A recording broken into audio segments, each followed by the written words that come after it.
bahasa Jawa tidak ada perkataan kalah. Jawa hanya ada perkataan menang, mati.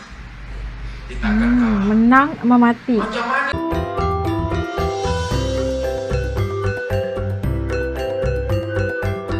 Ojo lali disubrek ya.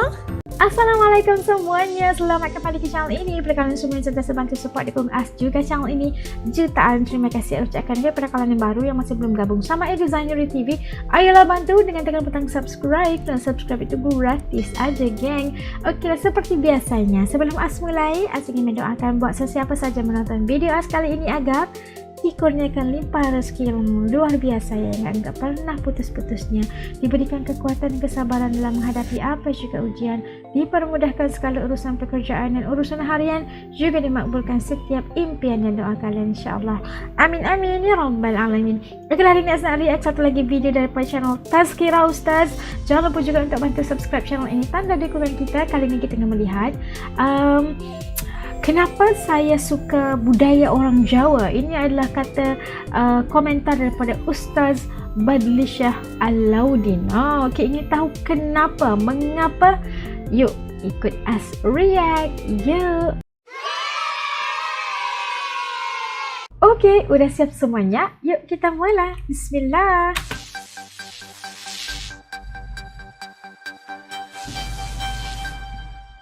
Tuan-tuan sekalian, masa era Demak ada dua kelompok, kelompok Gusti dengan kelompok Kak Ulo. Kalau Gusti ni dalam keraton, tuan, bangsawan.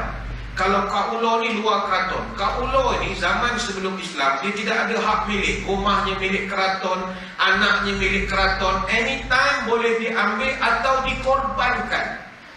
Lalu datang Sunan yang 9 ini, dia ubah struktur masyarakat. Jangan kita berpecah belah, kita bersatu. Dia panggil, dia yang memperkenalkan istilah masyarakat. Masyarakat. Bukan dicipta oleh orang Melayu. Itu Wali Songo cipta, Sunan Kalijogo. Masyarakat ini daripada masalah musyarakah. Kita bekerja bersama-sama. Bekerja bersama-sama. Jadi dia dah didik masyarakat supaya kerja jangan berpecah belah. Tapi maaf tuan-tuan, bukan senang untuk nak mengislamkan orang Jawa, khususnya daripada segi nak menurunkan diri mereka tu ke bawah. Payah. Maaf tuan-tuan di sini kalau yang masih boleh berbahasa Jawa. Saya ada buat research jugalah. Ada satu kajian akademik pernah dibuat di kampung tuan-tuan. Berapa orang di sini, berapa persen yang masih boleh cakap Jawa itu dan berapa persen saja. Dia Malaysia ya. Data dikeluarkan. Berapa persen yang masih boleh orang cara pada atau pada Jawa itu lagi. Orang Jawa kan? Benda itu jangan cakap Arab semua. Jawa Arab. Jawa dah habis, dah hampir tak ada lagi. Kalau kita tengok Jawa, bahasa dia, dalam bahasa Jawa tidak ada perkataan kalah. Jawa hanya ada perkataan menang, mati. Dia takkan kalah. Menang sama mati. Macam mana tuan-tuan Sunan Kalijogo nak mendidik masyarakat yang tak nak kalah? Dia nak dua je, menang, mati. Kalau dia pergi berlawan, sama dia menang ataupun mati. Seri lagi tak adanya. Ya kan tak ada. Jadi Sunan Kalijogo ajar, jangan kita bukan kalah, kita ngalah. Ngalah itu Kita ngalah ya kan. Ngalah. Kenapa ngah? Ngah tu kan kalau bahasa Jawa menuju. Ngalas pergi ke hutan, ngawang pergi ke atas. Kalau ngalah, menuju Gusti Allah. Kita ngalah, bukan kalah. Dia boleh terima itu? Boleh terima. Memang payah tuan-tuan. Dulu kalau kelompok Gusti digelarkan dirinya Ulud. Kalau orang biasa Kulo ataupun Kak Ulo. Memang dulu begitulah. Sebab itu bahasa kita ni semua bahasa menunjukkan kita hamba. Contoh, kita gelar diri kita saya. Saya tu kan sahaya. Hamba sahaya. Aku mana pernah sebut saya, kawan. Hamba, hamba. Dia takkan kata saya tu hamba. Hamba sahaya. Kalau hamba Allah. Itu panjanglah sejarahnya. Contohnya kat aku pula orang tua pula lah cakap, ya saya tu okey. Dia cerita dulu. Jadi Wali Songo diubah daripada ulun, sama ada panggil ingsun, aku, ulun ataupun ulin. Jadi ingsun tuan-tuan pernah dengar kan? Ingsun, tapi saya ingat orang Jawa dah kurang dah gunakan ingsun ni, dah tak ada lah. Ingsun. Okey, bagi yang non Jawa, pernah dengar perkataan ingsun? Tak pernah dengar. Kalau niat ingsun mata kaki Itu ada ya? semarengi sing, itu pernah dengar kan? Ada ingsun. Tapi ni saya nak share. Sebut Piramli dia tak boleh, dia mesti nak isyarah dulu. Yang Piramli buat mantra itu, niat ingsun mata kaki semarengi sing, itu memang asalnya ajian ingsun amatap ajiku. Itu kan kalau orang kampung kita ada bacaan untuk mengamalkan jurus. Ini ilmu warisan leluhur daripada nenek moyang dulu. Dia asalnya niat ingsun mata kaji semar ing ising. Sahaja aku amalkan jurusku semar yang boleh menidurkan. Ini kategori dalam ajin semar. Dia sejenis mantra pelet. Kalau orang Melayu kita panggil ilmu pengasih lah kalau kita sekarang. Ilmu pelet kalau ya? jenis ajian semar masam, dia boleh menyebabkan senyum macam-macam. Tapi Piramli ni dia cerdik. Dia takut peminat dia kalau hafal nanti semua pandai jampi semua. Jadi dia just sikit tajwid dia.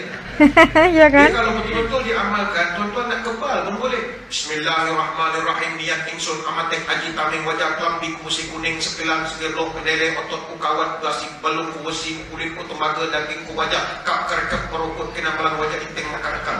Masya Allah. Itu boleh jadi kebal tu. Panjang sangat Ustaz. Dia tukar. Patut niat ingsun mata kaji semar ing isin. Dia tukar. Niat ingsun mata kaji semar ing isin. Kan jadi lain. Maknanya niat ingsun, niat aku mata kaji pergi mengendap semar ing isin. Orang berak. Jadi tukar pula. Lain ya maksudnya. Sudin pun jawab, rampungi sing semar dilem. Lepas berak tidur. Yang masa kasih baba lupa mantra, iso nginsing, semar nginsing, iso nginsing. Itu kalau cakap tuan-tuan tak makan. Ini kebijaksanaan Piramli lah. Baik tu maaf, orang nenek moyang kita orang Jawa sebelum Islam, dia terkenal dengan konsep adigar, adikung, adiguno. Ini payah nak diubah tuan-tuan. Nak memerlukan satu teknik dakwah yang begitu kuat sekali. Kalau dalam serat Pulang Reng, karya Sri Sunan Pakubuwono, pada pupuh rambut baik 4 sampai 10, adigar, adikung, adiguno. Anak Jawa wajib adigar kuat. Kalau Adigang. masih demam ni berhentilah jadi Jawa. Saya demam. Berhenti jadi Jawa. Dia mesti Gimana? adigung, memiliki kekuasaan. Dia mesti adiguno, cerdik. Ada satu catatan sejarah rasmi, Antonio Pigaretti. Ini seorang pelayar Itali. Dia pernah belayar banyak negeri-negeri di Nusantara. Maaf, ini bukan resis apa yang tidak. Ini catatan sejarah. Dia mengatakan saya dah belayar sekeliling dunia. Bangsa paling sombong kata dia Jawa. Itu catatan rasmi dia. Apa Oh sebab? iya, Kata kenapa? dia, orang Jawa, kalau ada bangsa lain jalan di tempat yang lebih tinggi daripada dia, dia akan suruh untuk turun. Pantang dia. Jangan ada orang lebih tinggi daripada dia. Terutama yang orang itu bukan bangsa Jawa. Melayu ke, Bugis ke, Banjar ke, jangan lebih tinggi daripada dia. Ini belum Islam ni. Oh zaman sebelum Islam Kalau ya. orang macam ni pergi ke LCC, macam mana nak jalan? China situ, India situ, Bangladesh ada tu, mati dia macam tu lah. Dia pantang dia. Banyak lagi lah dia ceritakan kecil hati tuan-tuan. Memang satu memang sombong betul zaman itu. Zaman itu ya, zaman sebelum kedatangan Islam. Magellan's Voyage. Dia pencatat untuk Magellan. Baik itu Sunan Kalijogo fikir, macam mana aku nak masukkan elemen Islam ke dalam satu bangsa yang memang tak nak campur dengan orang, tak nak orang lebih tinggi daripada dia. Macam mana nak masukkan iman, akidah? Jadi antara dia perkenalkan menerusi makanan. Ini saya ingat mai yang dapat orang share-share tentang asal-usul ketupat dan berbagai-bagai lagi. Itu titik permulaan dia. Kan ketupat itu diperkenalkan oleh Sunan Kalijogo. Asalnya kiblat papat lima pancir, empat arah mata angin, satu pusat menuju Gusti Allah. Itu kan ada falsafah dia. Kemudian makanan ya? Dimasak mesti direbus, daunnya itu dianyam dan macam-macam lagi lah. Ini kebijaksanaan Sunan Kalijogo. Yang kedua, kebijaksanaan Wali Songo dulu adalah mereka ini berjaya mengekalkan orang-orang Jawa ketika itu. Walaupun mereka ini Islam, tapi mereka tidak meninggalkan budaya. Asimilasi budaya dengan syarak. Dia kalau kita kaji sejarah, sebenarnya bangsa kita bukanlah Hindu ataupun Buddha. Itu tidak. Kita ni Hindu dan Buddha ni biasanya dipeluk oleh Gusti dan juga keraton saja. Itu pun bukan 100% Hindu macam Hindu. Dia ada campur-campur lah mazhab yang pelik-pelik sedikit. Majoriti orang kampung, orang Jawa dulu, agamanya apa? Agama Kapitayan. Kapitayan ini dia mempunyai satu Tuhan, namanya Sang Yang Toyo. Toyo itu maknanya kosong, hampa, subuh. Maknanya Tuhan orang-orang Jawa dulu tak dapat dibayangkan, tak dapat dipikirkan. Dia punya doktrin akidah orang Jawa dulu, dia panggil tang keno tino yang apa. Tuhannya itu enggak mungkin diperkirakan. Tak boleh sembah. Tak mungkin diperkirakan. Sembah siapa? Yang itu siapa? Sang Yang Toyo. Ketika Kalijogo kata, dia bincang dalam mesyuarat Wali Songo, saya kekalkan ni sembahyang. Orang semua bantai dia. Lagi mau syirik ini, sembahyang.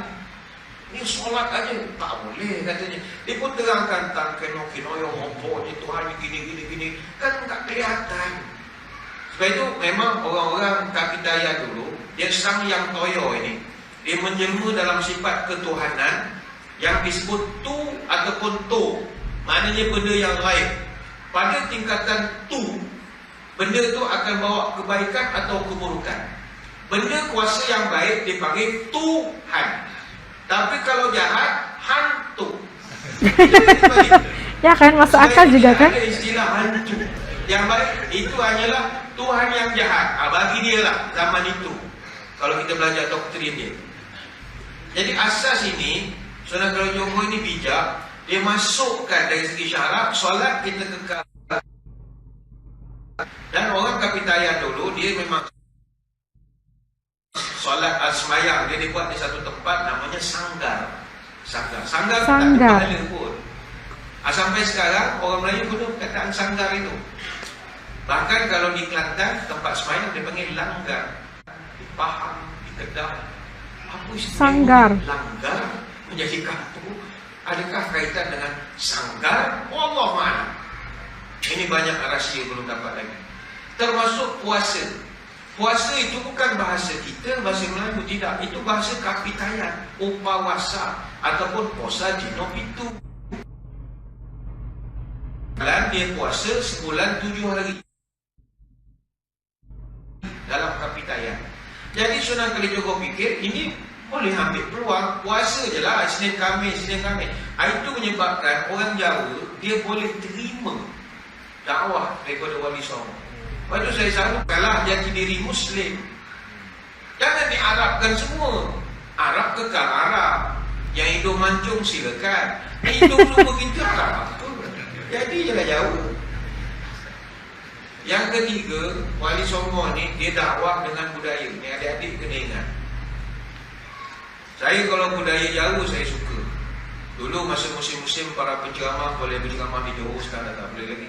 Sekarang Johor dia untuk Ustaz-Ustazah tempatan saja. Dulu luar boleh masuk. Jadi kita akan pergi laluan pada Azan dia kalau saya ceramah di Johor Maulid 4 bulan suka.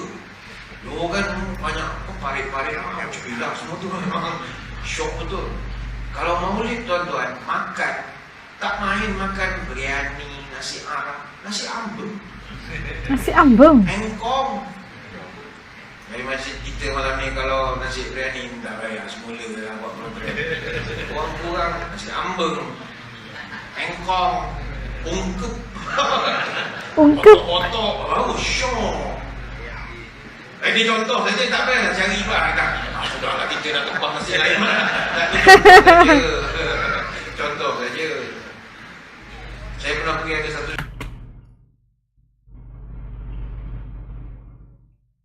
syarat maulid di Batu Pahat, bawa dia ada persembahan nasyid. Biasa kan orang ya nana semua Arab semua kan, dia tak lir ilir lir ilir tandure wosumilir tak ijo royo royo.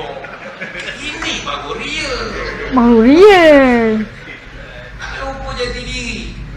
Dan ini yang dikekalkan oleh Wali Songo. Dakwah menerusi budaya. Dakwah menerusi budaya, Masya Allah. Tembang Jawa, tembang Mojopat, tembang Tengahan. Dia cipta semua. Tahun 1400, Sunan Kalijogo, dia cipta gundul-gundul pacul. Mungkin orang lama apa lagu ni. Yang bawah ni tak tahu lagi. Gundul-gundul pacul-cul, gembelengan. Dungi-dungi wakul kelelengan. Wakul ngelempang segane dari sak latar. Sedap lagu ni. Dia buat lagu Sunan Kalijogo buat lir ilir lir ilir lir ilir tandure wusumilir tak ijo royo royo tak sengguh temanten hanya tak sengguh temanten hanya. Apa maknanya? Ini saya akan terangkan kemudian, kerana kita nak beri laluan kepada azan isyak dulu. Nah, tadi itu kita dapat saksikan perkongsian daripada Ustaz Badli Syalahuddin. Masya Allah, ni adalah satu pendakwah Malaysia yang berketurunan Jawa ya. Dan penerangan tadi yang dijelaskan oleh Ustaz Badli Syah tentang orang Jawa itu sangat jelas ya. Dia mengetahui tentang sejarah Islam di tanah Jawa sebelum kedatangan Islam Jawa itu gimana ya kan. Dan ada apa ya, kita tahu zaman sebelum kedatangan Islam ada apa hasta-kastanya, keraton dan sebagainya, itu ada hasta yang tertinggi dan sebagainya, ada amasaya. Dan kedatangan Islam itu gimana ya untuk bagaimana untuk menundukkan orang yang udah tahu levelnya itu, nggak ada yang lebih tinggi daripada orang Jawa itu. Bagaimana ya para sunan-sunan yang ya, dakwah itu bagaimana harus sesuai dengan masyarakat Jawa saat itu. Dan kebijaksanaan Sunan Kalijogo itu memberikan satu impact yang sangat-sangat berkesan, sangat-sangat besar impaknya sehingga hari ini. Dan sebenarnya kebijaksanaan itulah yang membuatkan Islam mudah diterima oleh masyarakat Jawa zaman dahulu di tanah Jawa. Dan kita melihat bagaimana penerimaan kerana kesesuaian budaya itu Jawa itu diterapkan juga dalam dalam berdakwah dalam agama Islam. Dan kita melihat bagaimana Sunan Kalijogo itu sangat bijak ya, dia mengasimilasikan budaya itu agar orang-orang Jawa itu tidak merasakan ini sesuatu kepelikan gitu kan. Penyesuaian perkataan, penyesuaian budaya juga membolehkan agama Islam itu diterima dengan sangat baik oleh masyarakat Jawa. Padahal mereka itu sebelum kedatangan Islam, mereka itu kayak divine ya, keletakan itu mereka itu adalah manusia yang paling tinggi kedudukannya kayak gitu. Dan seperti dinyatakan tadi, ada pencatat sejarah, sejarawan yang mengatakan tentang masyarakat Jawa ini adalah antara masyarakat yang merasakan mereka itu sombong sekali, kerana mereka merasakan mereka itu mempunyai satu kasta yang level yang lebih tinggi daripada orang lain. Itu menyebabkan agak kesukaran sebenarnya bagaimana untuk mengaplikasikan ataupun bagaimana ya untuk memberikan dakwah kepada orang Jawa. Dan itu adalah antara yang diperkongsikan tadi, kebijaksanaan Sunan Kalijogo tentang bagaimana pendakwah yang sangat sangat bijak melakukan dakwah dengan cara yang sangat-sangat efektif sekali, masuk dalam susur galur orang Jawa itu sendiri, mengasimilasikan budaya bersama dengan kesesuaiannya dalam agama Islam, membolehkan agama Islam itu diterima dengan sangat baik oleh masyarakat di tanah Jawa. Masya Allah, luar biasa kan? Juga ni baru tahu kan, jadi semangat mau tahu gitu sejarah kedatangan Islam ke tanah Jawa. Dan itulah para sunan-sunan yang berada di tanah Jawa itu sebenarnya begitu dianugerahkan oleh Allah Subhanahu Wa Taala kelebihan daya untuk idea ataupun cara bagaimana untuk mempraktikkan atau mengislamkan mereka. Masya Allah, semoga kita semua dalam rahmat Allah sentiasa, dan sangat istimewa dan sangat menarik sekali pencerahan dan budaya orang Jawa ini, sangat dekat dengan masyarakat sebenarnya. Okeylah, sampai ke sini dulu video reaction dan untuk kali ini. Pada kalian yang nonton bareng dengan Asa sampai habis video ini, jutaan terima kasih saya ucapkan. Okey, kalian orang Jawa tinggalkan komen ya. Jumpa lagi. Assalamualaikum. Dadah.